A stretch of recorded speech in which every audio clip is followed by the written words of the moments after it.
Greetings, fellow travelers. Welcome to the 74th level of the RPG Cave. I'm one of your hosts, the level 99 human archmage, Ryan Turford, and I'm joined, as always, by the level 99 elf medic, Mr. Garret Bland. Garret, how are you doing on this lovely, lovely, festive Monday evening, good sir?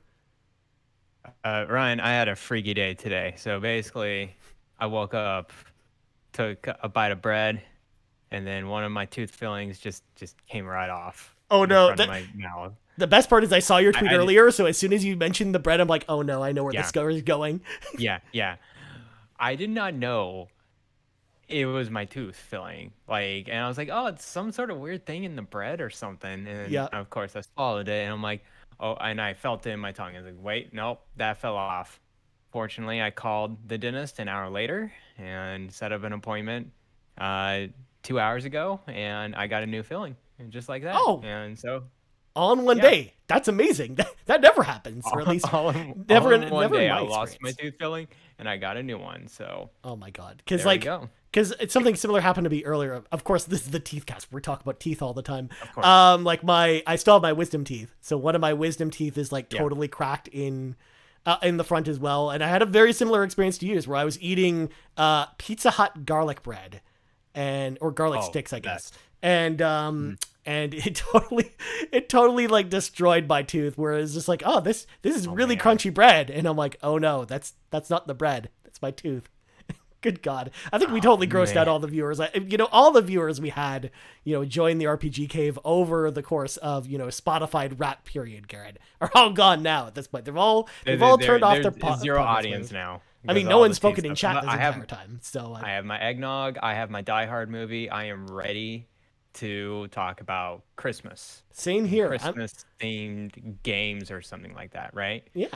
After all, the holidays are right around the corner, so we thought it'd be the perfect time to, settle down with some Yule time treats and, talk about holiday RPGs. But before we get into all that, of course, we got to clear the dungeon of those pesky mobs. So folks at home, if you want to support the show, there's a number of awesome ways to do that. Number one, if you're watching the live stream right now, we're at youtube.com/carpoolgaming, or if you're watching the video on demand later, don't forget to like the video, subscribe to the channel, and then ding, ding, ding, ring that notification bell to be notified whenever we go live with new videos, including maybe our special episode that we have coming next week, Garret, because we have some special guests, and it might be a review discussion of an RPG that y'all might be interested in hearing us talk about. So you're gonna want to come back. You're going to want to come back after we describe what happened with our teeth. You're going to want to come back to this podcast, I swear. So make sure to, of course. There'll be no teeth discussion next week. I can promise. Well, I can't promise you that, but it's a 99% promise. There. Yeah, exactly. Also, if you're listening on audio feeds, don't forget to subscribe to us there or rate us if you're listening on Apple Podcasts or Spotify. Also, if you want the show a little bit early or some exclusive content, head over to our Patreon. Patreon.com/carpoolgaming. Throw a little tip in the old tip jar, and out comes content, including a 4.5-hour epic episode of Sweet Hangs, or, the myriad of other podcasts we've got going on there. In fact, we're doing something special this month, Garret. I don't even know if you knew this, but we actually announced this not too long ago for our patrons, that all of this month in December, all of our exclusive podcasts for the month will actually be available to all tiers. So not just the $3 exclusive tier, awesome. but as long as you say I'll buy that for $1, you can enjoy some of the amazing exclusive content on Patreon this month. This is a way of saying thank you for supporting us all year. Happy holidays. Yeah. Oh, that reminds me, Garret. Other point of business I want to promote real quick. We are doing a Game of the Year episode here at Carpool Gaming that we are going to be filming next week. It'll go live on this podcast feed as well as all the other podcast feeds, as well as on YouTube on Boxing Day, aka December 26th, for all those people who don't celebrate Boxing Day like we do in Canada. But we, of course, need your help with, coming up with the best games of the year. So in the Discord, the Carpool Gaming Discord, there's actually a link to it in the show notes, by the way, or the description of this video if you're interested in checking it out. We actually have a Google form going right now to have people, give us their favorite 3 games of the year, or if you want to film yourself and be on the episode itself, you can definitely do that as well. We have a Google Drive link set up for that. All of that information is in the general tab of our Discord. So join our Discord. It's free to join. Links in the show notes, and you can get some details on that, because I think it's always really awesome, Garret, to hear what everyone in the community's favorite games of the year is, and I'm super excited to find out. I agree with you, Ryan. Now, this is specifically to Kevin Ainsworth, aka at MuffinMon. You are required to report to us a top 30 RPG list for 2022. I'm sure you've covered enough games, covered enough RPGs. I'm sure you can come up with a top 30 for us. So I mean, realistically, Garrett, I have to ask, were there even 30 RPGs that came out this year? Because I don't know if there were. There were a lot of games that came out this year. There's a will, there's a way. I don't know if there were 30 RPGs. I mean, unless there's some really bad ones that came out, I guess, that I'm not thinking of. But probably pretty small ones out there. But yeah. Anyways, it's probably time for us to read from the Yule secret texts tonight. See, I tried to make it a little more festive in here, okay? I don't have a Santa hat to wear or any festive clothing, so you get me in the Toronto Blue Jays shirt today instead. Making dumb Christmas references. So tonight, of course, we're going to talk about, RPGs that have holiday elements in them. They don't have to be directly about Christmas or about the holidays in general, but we want to talk about RPGs that have like the festive feel to them. And in fact, I've actually got a list of RPGs that, directly reference Christmas or have Christmas in them or have just like a holiday event in the game itself that is just very similar to our holidays. So we're going to talk about that, but then also we're going to kind of talk about, the games we kind of play and playing over the holidays as well. So that's kind of, that's the plan for tonight's show. So, Garrett, I think we have like 8 games in total, and I think we've got some overlap with some of these. So we'll kind of jump through them. I'll kind of lead us through this here, because the first one I gotta talk about. I've got to talk about this one because I've got the prop ready to go. This is the one prop I've got for this show, Garrett. This copy of Parasite Eve right here. This copy of Parasite Eve, I mean, all the copies of Parasite Eve also, celebrate Christmas in a fantastic way. But y'all have heard me talk, about Parasite Eve to death on this show. I mean, it's been a theme for going all the way back to the very first episode of the RPG Cave. But of course, Parasite Eve is the survival horror role-playing game that's turn-based from Square Enix. But what makes this a Christmas game, Garrett, is the fact that this game actually takes place in New York City during the holiday season. And as you progress through each story chapter of the game, it takes place on a different day during the holidays as it gets closer and closer to Christmas. So until like the final climax is on, Christmas Day. And you're like going around the city, you're going around all around New York City, to different places like the museum or the Sears Tower and stuff like that. And they're all decked out in like Christmas decorations and stuff. Like, it's a very festive game for a game that's also supposed to be very spooky. And it's also, again, like one of the most prime examples of like an RPG, that happens during this holiday season. So I had to bring up Parasite Eve because it's definitely like one of the most Christmassy games I've ever played, let alone one of the most Christmassy RPGs I've ever played. And it's something that I always forget until I, think about it a lot when the holidays are around or something like that. If I'm looking for like a game that emulates the holiday season, Parasite Eve is the one that comes to mind every time because it's a very festive game. What do you think is the motivation behind that? Just having Christmas in general with Parasite, because I was going through some games too, and I can't imagine a AAA RPG. Well, Square Enix at the time, I don't know what you want to call them, but a bigger JRPG. I would consider that AAA at the time. A JRPG. Yeah. Like that. It's pretty big, set in Christmas, set in New York City. I wonder why they did that. Yeah. Why did they have to make it so festive? It's such a weird thing, especially because, again, there's, a bunch of Japanese developers thinking, oh, let's set, a game in America, in New York City, in like a real place with real landmarks that when you run around them look exactly like they do in real life. So that attention to detail was there, but then also have it themed around Christmas. Like, again, it's so random that there must have been like someone on the team that was like, hey, I really like Christmas, and I kind of like New York City, so I kind of want to do a game that's spooky there. Or maybe they saw the hit movie The Relic too many times, Garrett. I don't know if you were familiar with that movie. That's like a mid '90s horror movie about this museum, like basically like the big museum in New York City that I'm blanking on the name of at this point. Smithsonian. That's the one. They receive this statue of this like ancient beast that comes to life in the museum and wreaks havoc. And it again, very similar kind of vibes to something like this. And they came out around the same time, which is just funny to think about. So maybe the hit movie The Relic that most people don't know exists anymore. Maybe that had a lot to do with this. I don't know. I think another thing is like, this is a PS1 game. You see a bunch of PS1 graphic style games like this. It could just be dark and gray and dull and all that stuff. And it's like setting in a Christmas theme, having a little bit of like justifying some pop, some color in the background. That's a good excuse, I think.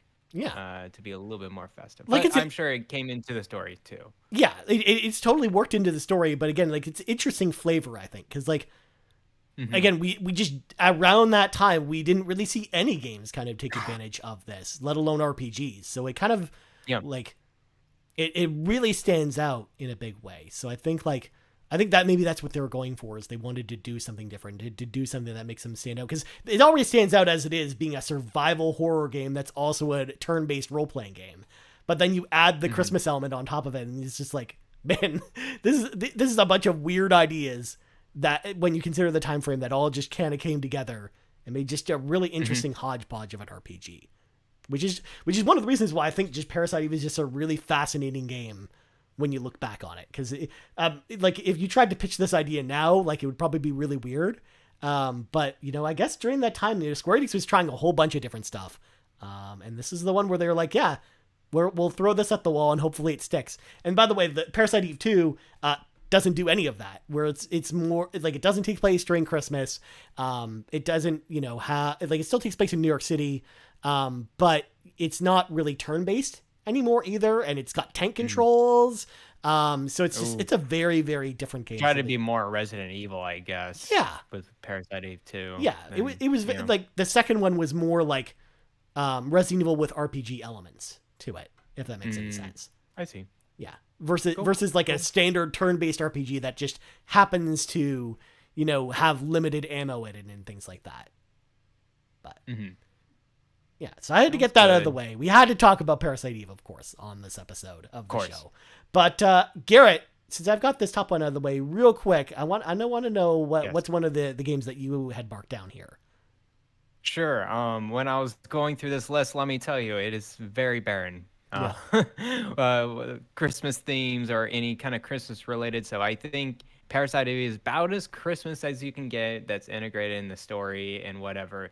These other RPGs can be just like a lower tier, or they'll have some wintry, festive feel to it, but it's not actually like, here's Christmas. Yeah, I do have one that I will argue is very Christmas that we'll get to, but okay. I'll hear you out, Garrett. Sounds good. What do you got? Well, I went cheap on this, Ryan. It's an easy answer, and I think you agree that this would be in my list, and it is Skyrim. Skyrim is a very, even though it's not Christmas focused at all, the Nordic kind of feel to it, it reminds me of Christmas a lot, with the snow, the mountains, you going off and like alone in adventure. I played this so much during my winter break in senior year of high school. This was my game. It was like my RPG. And that's what I was thinking in my list. I was like, okay, games that I played during like Christmas, New Year's, holiday break. It was normally a big, meaty, open world RPG that I can like suck my teeth into. And that was Skyrim for me back in 2011. But yeah, it has the wintry vibe to it for sure. You go off into the mountains, you can get some snow in, you got some trolls. But Skyrim, also has mods. That's true. It has lots of mods. And so I did look up some Christmas themed mods just for you folks to go through and get the most popular mods, Christmas mods out there on Skyrim. Of course, I would get Skyrim either on You can put it on consoles or PC, but get the special edition if you want the mods. Not the anniversary edition, which is the newest one, the stupid new one that doesn't plug in. But it's on sale for less money than the special edition is right now on most consoles. So dumb. Yeah, no, get the special edition. And so there is some Christmas themed home. They had an expansion for Skyrim that had you can create your own home. Yeah. And like with your wife and children and everything. They do have a Christmas edition mod for that. I am not even gonna try to pronounce this, but I'll try. Devakin Retreat is a little cabin with gingerbread, snowmen outside. You got lights all around. It's a huge cabin, snow everywhere. Very Christmassy. You got Christmas festive armor, just kind of there's some skins. That's kind of cheap, and it's like it doesn't really matter. There is a Whiterun Christmas overhaul mod where the whole town is filled with Christmas lights, and it's very festive. I think that's really cool. A Christmas tree, and of course, you got you have to have some remake of the NPCs, and of course there's Christmas bikini suits models. Of course there is. Why wouldn't there be Christmas bikini suits, Garrett? My God. So yeah, there you go, Skyrim. You got all your Christmas themed mods that you need. And even if you don't have the mods in there, I would say it's a very if I think of Christmas, I think of holidays. I think of Skyrim a lot, just because the Nordic feel to it. It's very snowy, very wintry in most parts of that world. So yeah, you basically go to the Arctic in that game. Like how much? If you go any further north, you're gonna run to Santa's Lodge at that point. Like you're very. I was trying to go to north. Yeah. Yeah, and as far as I can get up there. And like Hearthhome, you're right. Like that expansion, I really thought of because even if it's not Christmas specific, it feels holiday-ish themed. In a way, that whole expansion felt that way for me personally. So I kind of get where you're going at with that, because like when you first said Skyrim, I was like, I had to think about it for a second, but then when you brought up that expansion, I'm like, okay, now I understand, now I get it, because Skyrim, believe it or not, Garrett, wasn't on my list at all. So I still have 4 games remaining, and I haven't even talked about it. So next one that I want to talk about is actually a game that number one I came up with that was on my list already, but then we asked for, of course, people's favorite Christmas game in on the Discord for this week's episode. And Grouchy Surge actually brought this one up. He actually says, Cthulhu Save Christmas, the only Christmas themed RPG I liked. We need a good Krampus RPG where you play as Krampus, because Cthulhu Saves Christmas from Zeboyd Games, the makers of Cosmic Star Heroine, and This Way Madness Lies, is a game that is very Christmas themed. It's not just in the title, Garrett. It's not just, a framing device. Because, Cthulhu, he went on this big adventure in his previous game, but then, he wakes up one day and all of his powers are gone. And apparently the only way he can get his powers back is if he saves Santa from being imprisoned by Krampus. And that's what you do in this game. You literally save Christmas. So it is definitely a Christmas themed game. There's Christmas themed powers that some of your party members get. It's got Christmas themed music in the game and locations. It's very, very Christmassy. It's one of if it wasn't for Parasite Eve, it would definitely be the most Christmassy RPG in existence, as far as I know of, because it's very much it's one of those games that really just leans into the theme of Christmas, and it really just feels it from the moment you play. It oozes Christmas. And again, it's meant to almost feel like a Dr. Seuss kind of thing, how you basically play as the Grinch, who's saving Christmas from Krampus, who's trying to steal it away. It's such an interesting story, and it's just so weird too, because again, you're playing as Cthulhu, basically the incarnation of madness. Saving Christmas. So it's just a funny experience. It doesn't take itself too seriously. It's very tongue in cheek. It's also just a really short RPG and a lot of fun, just like all of Zeboyd's other games as well. So if you're for folks out there, Grouchy Surge actually hit the nail on the head with this one. If you're looking for a really good Christmas RPG, but you're looking for one that doesn't take too long, then actually I think Cthulhu Saves Christmas is actually a really good option for that as well. And very Christmassy. If you want like something that's really Christmassy, I think that's a good option. And Santa's in it. I agree with you. Santa's in a game. We need a Krampus RPG. Santa's in the game, of course. Yeah, of course it is. You gotta save Santa. He's a real. Just like you have a boss fight against Krampus because he's evil. He's the bad guy. I agree with Grouchy though. A Krampus RPG would be kind of cool. Yeah, not gonna lie. That would actually not a turn-based one, but more like not a Monster Hunter style, but pretty darn close, where you like go off on missions to just scare kids. Yeah, and just. It's more like a sneaky RPG where you like build up your skills after certain missions that you. Oh man, that'd be so good. I mean, I'll be down for that. I kind of want like Krampus Witcher style where you're it's got this like 100-hour epic and you're going around like the European countryside, scaring kids and stuff like that. Mm-hmm. Oh man, you have the ability like you go on side quests to give kids lumps of coal. Oh man. Mm-hmm. That'd be a fun experience. I'm also going to bring in Robby Bobby Miller in the chat, who said Fallout actually had some great Christmas events. Garrett, did you have Fallout on your list? Because I certainly didn't. I had Fallout 4 on my list. Yes, and just specifically, again, it was really hard to get the Christmas themed around, but you can certainly do some decorations, in your house and settlement with Christmas related stuff. And then I remember there's definitely, of course, mods for it too if you want to get more Christmas into it. But this game, I had a lot more memories around Christmas break and winter break than any other like RPGs. I don't know why, because I got it, day one, Fallout 4, and I only played for like maybe a couple weeks before it was like, this is kind of buggy. I'm gonna wait for a little bit. And actually I waited till winter of 2016. So much, like a year later. Mm-hmm. And that's when all the DLC came out and like, it was, I think it was almost all the DLC came out basically by that time. And I just went through that game in a matter of like a week and a half during Christmas. And that's what kind of revolved my head around with Fallout 4 and Christmas in general. Not much other than that. But yeah, the settlements and homes you can definitely deck yourself out for sure. Yeah, that's awesome. It kind of reminds me of like all the DLC I look at for something like The Sims, where there's all kinds of holiday mods for that as well. I know it's not an RPG, but it's just it kind of like a lot of the DLC that the customization mods or things like that. Like that's kind of what it reminds me of when you're talking about that first Fallout and Skyrim. I kind of think of The Sims when you're talking about that, which is interesting. But yeah.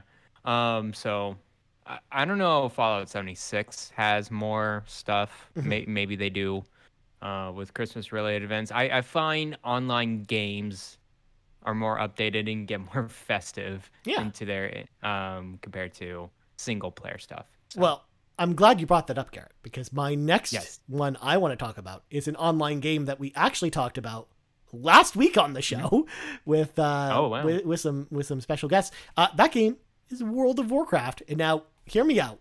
You're like, hey, what does World of Warcraft have to do with Christmas? Well, every single year around the holiday time, there's an event that happens called Wintervale, where you actually go to your capital city and there's a whole bunch of, Christmas themed side quests that you actually do over the holidays. You can actually get some transmog gear for your characters to make you wear like the Santa outfits if you want to, or like the elf outfit. So you can have like, green or a red outfit with the Santa hat and everything like that. You actually, you have to save Santa from a Yeti. Yeah, as one of the side quests, because he's up in the mountains and a Yeti is terrorizing him, and you have to go and save Christmas. And then the best part about World of Warcraft, Garrett, is on Christmas Day, there's actually a Christmas tree set up in town that you go to, and then under the tree there's presents with your character's name on them. And then you walk up to the presents and you pick them up and then you open them and they contain gifts. And sometimes, that's loot for your character. Sometimes it's like fireworks or other festive, geared items like eggnog that your character can drink in game, or like, it's just a very festive time in year in World of Warcraft. So even though it's not like a year-round game that you normally think of for Christmas, this is one of those things where, like, as someone who's been playing World of Warcraft for, 18 years now at this point, like as long as the game's been out, I've been playing it. Every year it's always really special to then go into the game, to log in the game during Christmas time, and do that. And actually I have a lot of memories of playing that game over Christmas as well, just kind of talking about what you were talking about with Skyrim or Fallout. Like I have a lot of memories playing with my friends over, winter break while we're all off from either school or work or whatever. And just really diving into, doing all kinds of raids and stuff in our Santa outfits, of course, to kind of match that. And a lot of online games too do that as well. Cause like Final Fantasy 14, for example, has its own winter event, and Genshin Impact has its own winter event, and like all the online games, I think, do a pretty good job of celebrating Christmas for the most part. Like Overwatch even does like a Christmas event as well. So I think like a lot of games do that type of thing, but I think like of the live servicey online games that do the Christmas thing really well, I think World of Warcraft is actually one of the best, because I think they put a lot of thought into it. Plus you can earn like a title for your character and a lot of things that last past Christmas as well, that then give your character a festive feel if you want to feel that after Christmas for some reason. If you want to still be wearing, the Santa outfit or drinking the eggnog in April, you can still do that if you want to. Yeah. I'll mention that, I was a huge MapleStory fanatic when I was real young.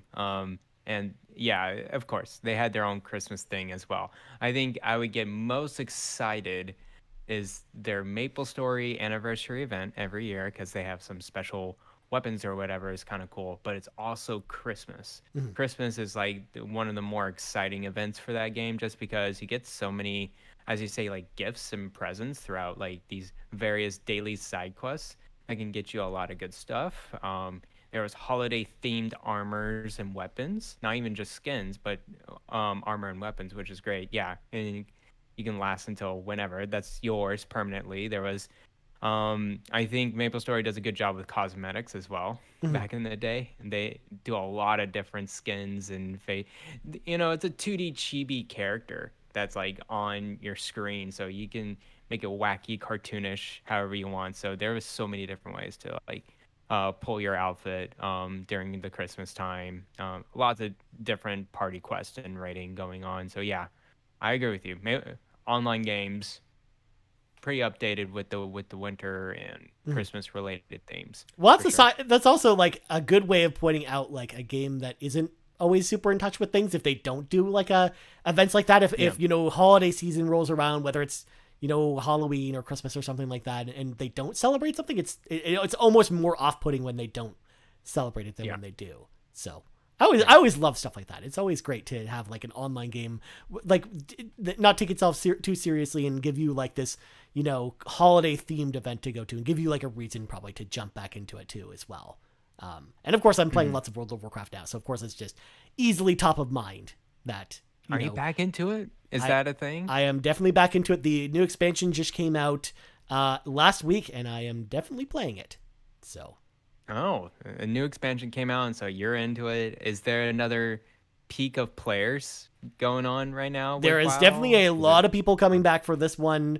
There's still like a bit of a queue to do some of the quests, which is why I'm kind of holding off doing like the new quest line. I'm kind of waiting to do that, and especially because we're getting some things sorted. Because special shout out to, first of all, Lee Navarro, the fearless leader of the Phoenix Overdrive Extra Life team, because we actually have a Phoenix Overdrive guild for World of Warcraft on the Zul'jin server. And he actually invited both me to join, but also a lot of, Carpool Gaming fans are actually joining on. I know Skycatcher Gaming's in there. Awesome Dave's in there. Like we're getting people together, Garrett, to do like Carpool Gaming, like, and Phoenix Overdrive raids in World of Warcraft. That might be a thing. How old is this game? How old is it now? Only 18 years. This is a persistent one. I'm sure it'll go on for another 10 years at least. I mean, I talked about it on last week's show. I have been, playing the game because since being a beta tester in vanilla, so a beta tester for the original game. So I've been playing since 2003. So 19 years now, and I'm not sick of it yet. Wow. Yeah. So there you go. Excellent. Good use of the wow word, by the way, to describe WoW. Yeah. Very well. Yes. Yeah. Well, I want to bring in another one, Garrett. First of all, Go for it. I think we've talked about it because I know you. I think you only have one game left, right? Yes, I do. Yeah. Because then we'll have one game left after this. So I'm going to bring in Blaze Knight from the Discord, who actually brings up a game that I definitely had on the top of my mind here, and he says nothing tops the Santa battle in Secret of Mana. Because yes, folks, if you've never played Secret of Mana before on the Super Nintendo, that is actually a thing that exists. So when you go to Ice Country, which is like a region of the map that's in the north, and of course it's cold there and stuff like that, you can actually visit Santa's shack that's up there, and he's there living with his reindeer and stuff, and he's like, oh my god, how am I going to get these presents to all these kids? And then you actually have a boss fight against Santa because he gets like possessed. It's like really weird that, you know, there's a Santa boss fight that's totally optional, by the way. It's not like a forced boss fight or anything like that, but it's funny that there's a Santa boss fight in like a Square Enix RPG on the Super Nintendo. And it just felt like the perfect natural thing to do in that game. But I wanted to bring that in there as well, because even though, again, it's not, Secret of Mana itself kind of falls into the category you were talking about, Garrett, where they have like elements of holiday stuff, but they're not really holiday games. Like this would definitely fit into that camp.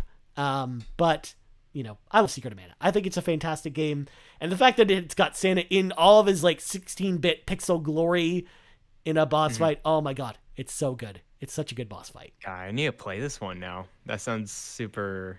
It's on Swatch right now. You can play it on the Switch using the collection. It's in the collection of Mana. You have to buy it, but it comes with 3 Mana games too, and they're all good. Is it on Steam as well? No, I think it's Switch exclusive, unfortunately. What? Yeah. A collection of Mana is Switch exclusive. Yeah. Wow. I know. I kind of wish it came to other platforms too, because like, you better believe if we had Trials of Mana and Secret of Mana, like the Super Nintendo versions. I have this one. I have the physical edition of this one. Oh, well, see, there you go. You're good to go at that point. But yeah, so yeah, because if we would have had that with trophies on other platforms, oh boy, howdy, I would be probably falling down the rabbit hole with those games, trying to get the platinums for both. Because I actually love. Go for it. I really love Secret of Mana and Trials of Mana, like the Super Nintendo versions of both. So yeah, I would have loved to see them come to other platforms. But it's just one of those things where that game came out, you know, very early in the Switch life cycle. So I think that's why it's exclusive to Switch. Yeah, that's interesting.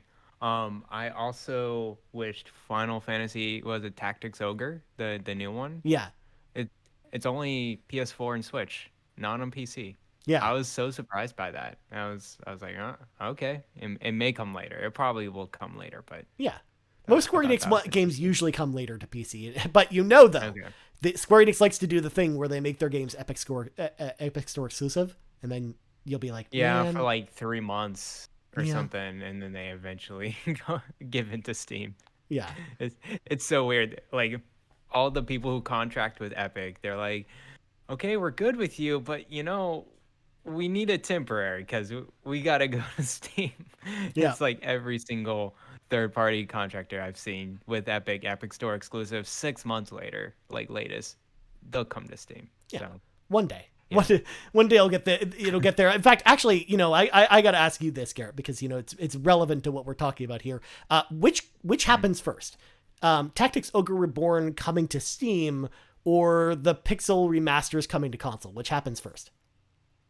Oh, the Tactics Ogre coming to Steam. 100%. I don't think the console, it's not going to exist. Oh my God. You're breaking my heart, Garrett. I want those on console so bad. I don't think it'll be on console next year. I just want to curl up and platinum Final Fantasy VI on my PlayStation 5. Is that so hard to ask, Square Enix? Like, please. I want that to be a thing so badly. You could just play on... Well, actually, Final Fantasy VI doesn't have any game trophy support, right? There's no report of that, right? I think there's Steam achievements.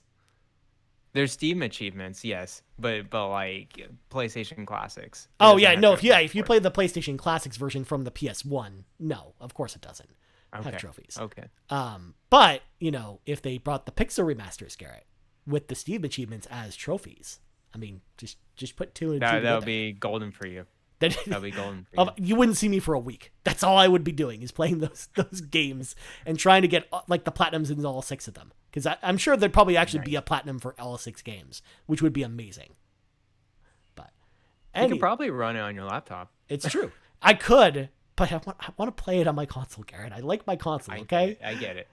Yes. Yeah. But anyways, I want to hear about your last game from you, and maybe we have the same last game. I'm wondering.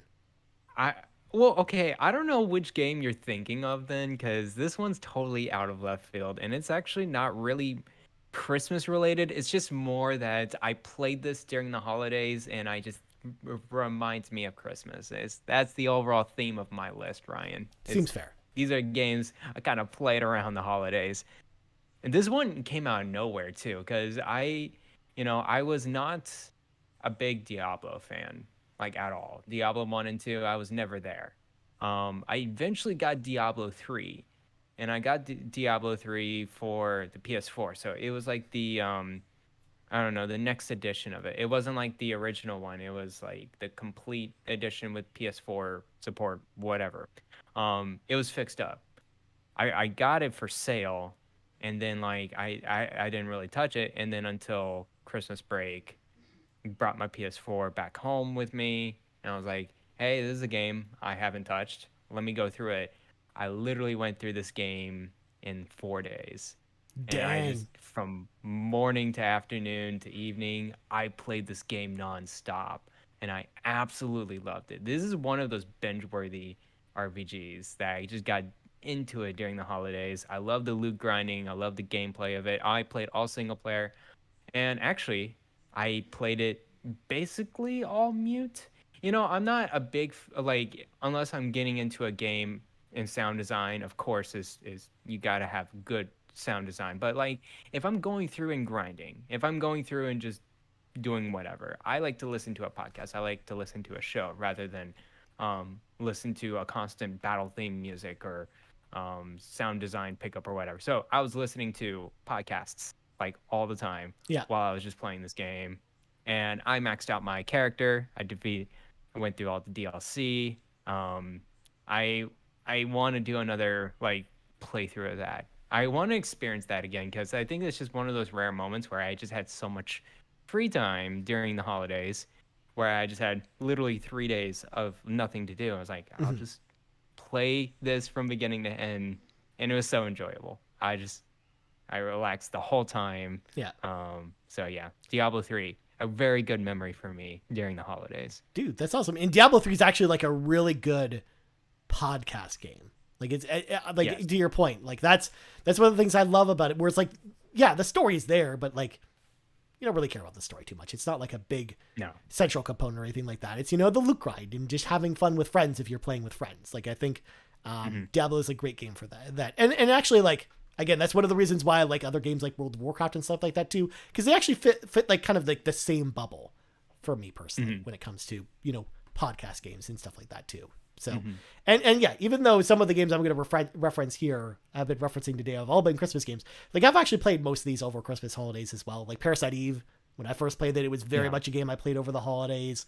World of Warcraft, of course, I just talked about how I did that. Secret of Mana was definitely a game as well that I remember us renting over the holiday break, and kind of doing the same thing you did with Diablo, Garrett, where you just totally, play through it as much as possible because you've got so much free time to play through it.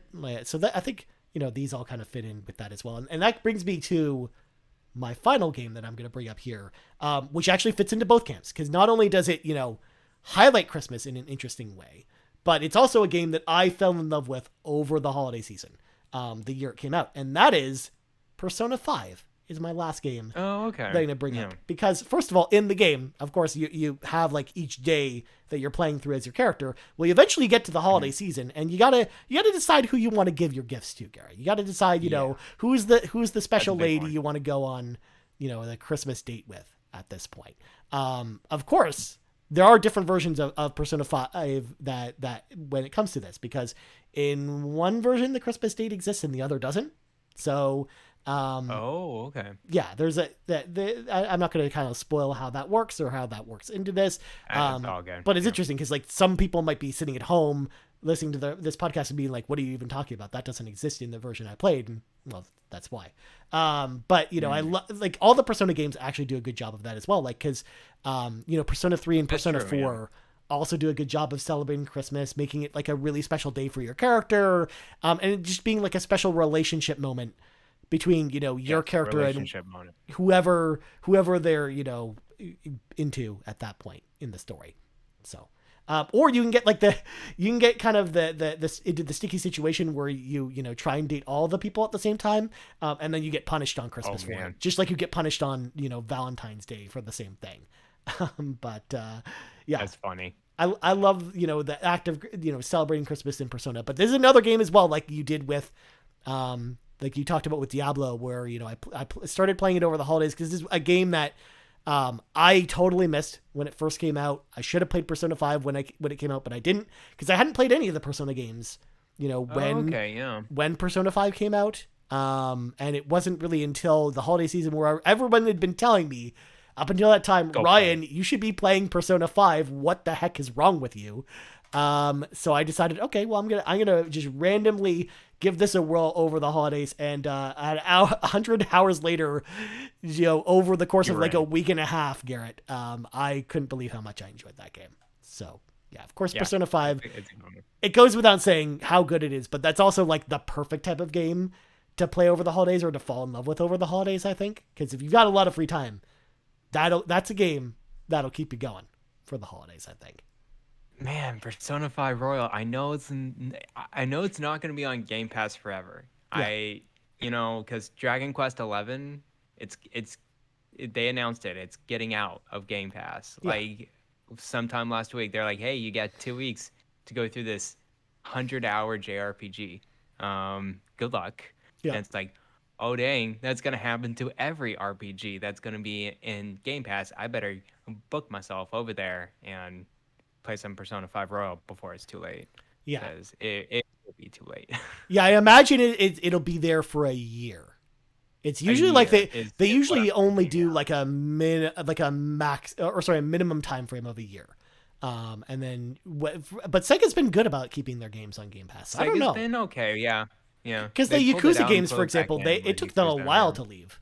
So I don't know. They left and came back. Exactly. So like I don't know. Yeah. I don't know. I think you might actually have time with this because we're getting the other 2 Persona games next month too, Garrett. Don't forget about those. Yeah. But like I'm so excited for Persona 3 on console. Like that's gonna be awesome to play. I can't wait. I'm very surprised with Nier Automata still being there because it's been over 2 years. Yeah. Now.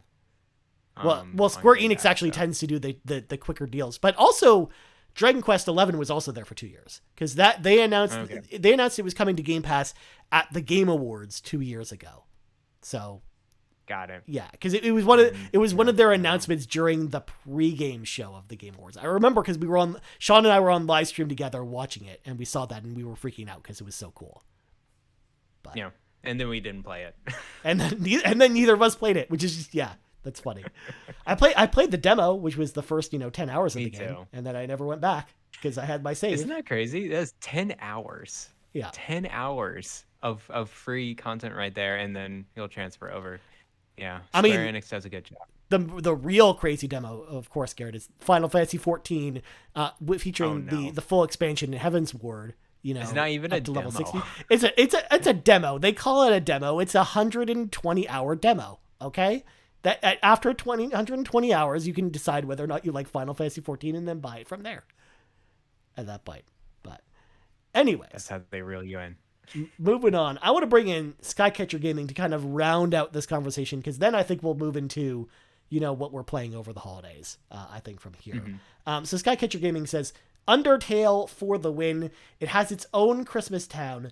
And I think any similar style game to that would be something like Earthbound or Final Fantasy VI would be great as well. So that's interesting. I forgot about Undertale's, Christmas town, because I guess that's a thing too. But I never really think of Undertale as like a Christmas game at all.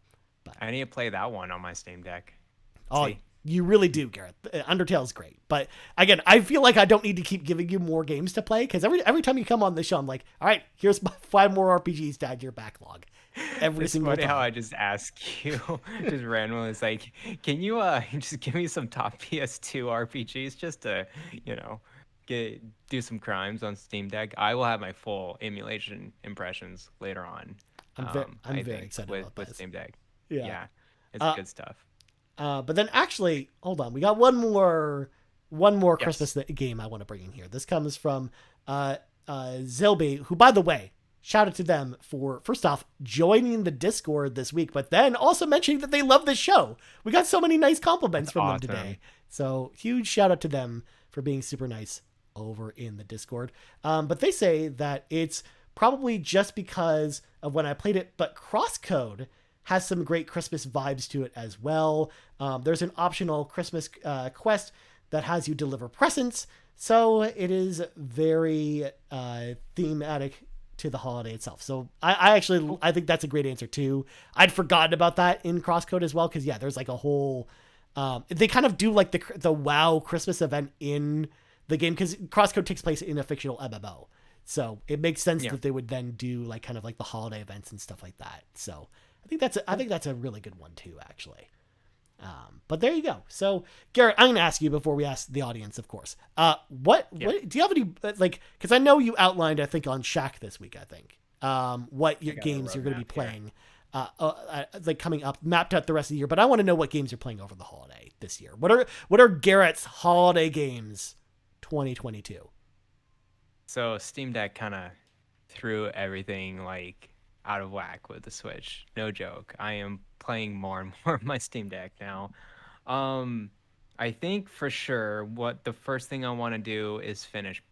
I want to go through Pokemon. I think I'm like halfway through or over halfway through. I just want to get through it and just beat the game because I'm so far into it now. I'm having fun with it. Yeah, I'll finish it out. So that'll be kind of like priority one. And then I've actually been playing a lot of this on my Steam Deck recently. Tiny Tina's Wonderlands. Oh, nice. And yeah, and it's been super fun. And it actually plays quite well, even though it's not verified on Steam Deck. I set it to like medium quality, and it can do 40 frames for like 3 hours, and it looks gorgeous on the Steam Deck. So it plays really well. I'm having fun with that, and it's a good podcast game too. I don't really pay attention much to the story or whatever. I just do whatever I want. Next thing I want to do, Triangle Strategy. Yeah, that's the RPG that got away from me because I decided to go with Xenoblade Chronicles 2, which you got to reel it in. You got to get your fishing hook out, Garrett, and just reel in Triangle Strategy like this. Bring it in. Yes. Triangle Strategy. I'm reeling in right now. So Triangle Strategy for sure. That's like one of my highest priorities in Christmas during Christmas break. And then the rest of the 3 are kind of like in and out. I want to dabble with them. I eventually want to finish some of them. I want to try out Cult of the Lamb because I have not gotten into it or tried it out, but I did get it on sale. I have it on Steam Deck, so I will definitely check it out. I know a lot of people have high praise for that. For that game. I don't know if it's a RPG per se, but it's like kind of a management simulation, whatever game. Yeah. So I will check it out, and then you'll enjoy this one, Ryan. Tales of Berseria. I'm back into it, of course, with Steam Deck. That's my secondary game right now, along with Tiny Tina. Those are the 2 games I'm playing right now on Steam Deck. Having a good time, and it plays perfectly on it, 60 frames, and I can go on for like 8 hours. It's like very minimum that's demand so awesome. on the Steam Deck. Yeah, it's so good. And then Ghost of Tsushima is another one. I have it on PS5. I've played like 10 hours of it, and I want to play so much more of it. Brian, that game is gorgeous. That game is very gorgeous. Pretty. On a PS5 version, 60 frames, the haptic feedback, the sounds, the music, the quests, the combat. I fell in love with this game so much over the year. Even though I've been playing it here and there, I'm main focused on Switch and Steam Deck a little bit. that's the one PS5 game I'm like, I need to go back to that one because it's so cool. So there you go. There's my roadmap. That's so many. Oh my god, that's so many games you have to play over the holiday, Garrett. I don't know how you're gonna have time to do all that. The thing is, I for sure Pokemon is what I want to finish. For sure, Triangle Strategy. Those are like priority. Tiny Tina is kind of like I want to play on my Steam Deck and I'm having fun with it. Also, you can kind of like pick up and play Tiny Tina. You don't need to. You can kind of like, if you put it down for 2 months, you can always come back to it because it's a good, like it's a good pick up and play game, like Diablo was. Yes. So yeah, there's some pick up and play in there, and there's some that's like I need to go in and finish. So yeah, those are my list of games. So, nice. That's awesome. What about you, Ryan? So I have some ambitious plans over the holidays, and this probably won't actually happen. Oh, I know. Yes. I love how you get scared a little bit when I say ambitious plans for games to play. So of course, like we know, Crisis Core is coming out next week. And of course, I'm like super stoked for Crisis Core. It's one of the my most anticipated games for the year, so of course I'm into that. But I'm also in the same camp as you. I need to finish Pokemon, because again, we may be talking about that in the near future. Wink, wink, nudge, nudge. So I do need to finish that game. So that is also like, for me, it's also a priority to finish that game. I mean, I'm also playing Callisto Protocol as well for review, so that's happening right now. But I'm almost done that game because it's actually like a shorter experience.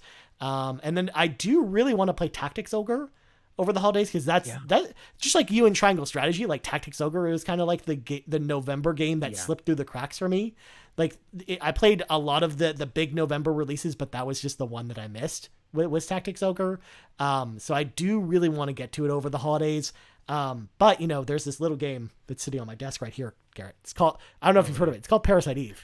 Oh my goodness. You're going to go through another playthrough? I think I'm going to do another playthrough of Parasite Eve over the holiday. In fact, I think I kind of want to stream the whole playthrough, Garrett. So, during the week that we're actually off for Christmas, I'm tempted to stream Parasite Eve over the holidays because I'm excited about that. Do you have it on PlayStation? Do you have a PlayStation 2 or 3, or how does that work? Yeah, I have a PlayStation 1 and a PlayStation 2. So I could, in theory, could do both, but you know, I have the cumbersome way of getting it through HDMI, or it actually works with PlayStation 3. But you need to do some, you know, tomfoolery to get, you know, the HDMI output for your PlayStation 3, or PSTV. I could also do it that way too. But so I have a myriad of options. PlayStation TV. Yeah. But honestly, I might just play it on a stock PS1 with with component cables out into an HDMI upscaler and then play it that way. Oh, okay. You have an upscaler. That's cool. Yeah. Yeah, that's good. Yeah. Because I have the RetroTink 2X, which then converts the signal to 480p, and then from there I can use something like the M Classic, which will actually upscale it to 1080p. But then it'll be like the true look of the original console and playing, of course, like it is on the original console. Plus, it'll be, you know, super nostalgic playing with a PS1, like a DualShock 1 controller, playing that game with my old memory card and stuff like that. So I kind of really want to do that. And Sean's been bugging me to maybe, you know, stream some RPGs here. So I kind of want to do that. So I might do that over the holidays. And then, I don't know. I kind of also want to play Valkyrie Profile Lilith as well, which is a game I played earlier this year on PSP. But it is getting a PlayStation 5 re-release this winter. Yeah. And I am actually excited to check that out. So that is on the list. And then non-RPG related, River City Girls 2. I've got my physical copy coming in on Thursday from Japan. It's coming in from Japan because the game's not out in North America yet, but it's out in Japan. So I'm going to be playing River City Girls 2 this week. So that is also on my list. I'm also like very excited about that game too. It's up there with Crisis Core, I think. But dang. Yeah. Sounds good. You got a lot going on. I told you it was ambitious ahead of time, Garrett. You know, pretty ambitious. Oh, and I forgot to mention, somehow Marvel's Midnight Suns is going to fit in there too.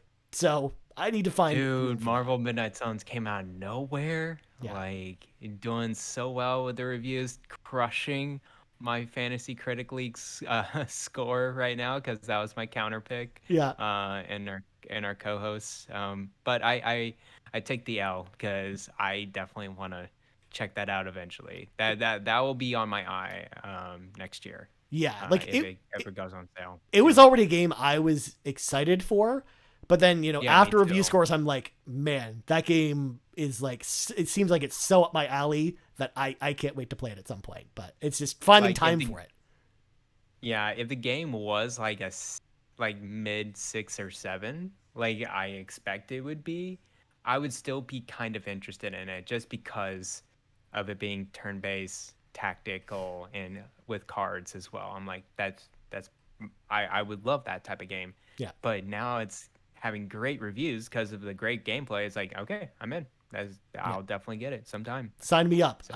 I cannot wait to dive into Midnight Suns. But let's also, again, bring in some of our audience as well from the Discordia as well. We're going to go back to Zesby, who, by the way, if I'm mispronouncing your name, please let me know in the Discord. I would love to know if I'm mispronouncing anything. They say that over the holidays, they're going to be playing a whole bunch of games as well. This also is pretty ambitious, Garrett.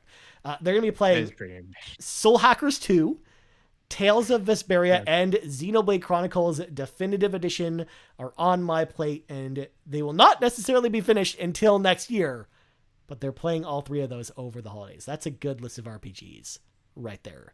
Especially like Soul Hackers 2, I keep saying it, like that's the RPG that also got away from a lot of people this year, and undeservedly so. I think that game's actually really good. So I hope you enjoy that as well. And then last question of the week comes to us from Nagachaka, who says, this winter holiday, I plan on starting the one and only Chrono Trigger on the Nintendo DS Lite. Thanks again for the tip about getting the Japanese version for a reasonable price. Because if you remember, Garrett, we talked about that a long time ago. I think on the Chrono Trigger episode, or another one of the episodes that we've done, where I talked about how, yes, if you want the DS version of Chrono Trigger, because I think the DS version is actually probably the best version of Chrono Trigger. It is the best version, yeah. If you want to play that version and you don't want to pay the $150 it costs for the North American version of the game, the Japanese version is very cheap, and it includes the English version in it. You just have to select English from the menu when you start. So there you go. Perfect. And it has better box art too. So, I mean, you win both ways at that point. You win all the things. And Nagachaka, shout out to your Nintendo DS Lite. Still going, still cranking it in there. That'll be a good game to go through. Chrono Trigger is a special game to both of us. So yeah. That game's amazing. And that's also another game too I played for the first time over the holidays, and it has like, some nostalgic holiday memories from me playing that game on emulator, as you do in the late 90s when you can't afford a very expensive copy of Chrono Trigger at the time. But because they were all expensive at the time. I mean, it's still expensive now. I mean, let's be real. Chrono Trigger has not really gone down in price. In fact, it's only just gone up at this point. But but re-release at Square Enix. Do it.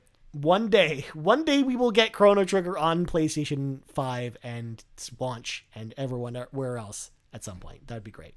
But anyways, Garrett, I think that's going to wrap up this week's episode of the RPG Cave. But before we go, Garrett, plugs go.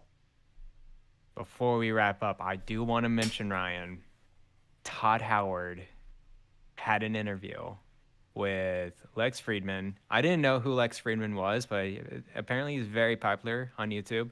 He does a lot of interviews with game devs and stuff like that. But I am going through the interview with Todd Howard, and I could just listen to that man for hours on end. He is such a special guy, talking about game design, talking about his life. I'll probably re-listen to it because there's so much insight to the history, like his career history, his inspiration throughout Elder Scrolls and Fallout. He talks about Starfield. He talks about the new Fallout and the new Elder Scrolls as well. So it's 2.5 hours long, but it is so worth it just to listen to that man just go off with his thoughts. So shout out Lex Friedman is the YouTube channel. I'm sure if you look it up on YouTube, you'll find it. He's very popular. And it's Todd Howard, Skyrim, Elder Scrolls 6, Fallout, and Starfield. Lex Friedman podcast. So there you go. Nice. But plugs for me. You can follow me on Twitter @BlandExplosion because Twitter is not going away, I guess. You can also find me on the Nintendo Shack, part of the Play Some Video Games Podcast Network. We are live each and every Friday, most of the time, over at twitch.tv/PSVG. Normally around 7-ish West Coast time, Pacific time, and then 10 p.m. East Coast. And we're also live on all the podcast feeds, including YouTube, Spotify, Apple, so on and so forth. And yeah, that's pretty much it. Very nice, my friend. As for me, you can find me on Twitter at Ryan Turford. I'm also on Hive as well, but again, it's one of those things where my name is there, but I don't know if I'll ever actually go there. You can also find us on Twitter at Carpool Gaming, on YouTube at youtube.com/Carpool Gaming, and on podcast services around the globe. So for Garret Bland, I'm Ryan Turford. This has been the 74th level of the RPG Cave, and we're out. Bye-bye.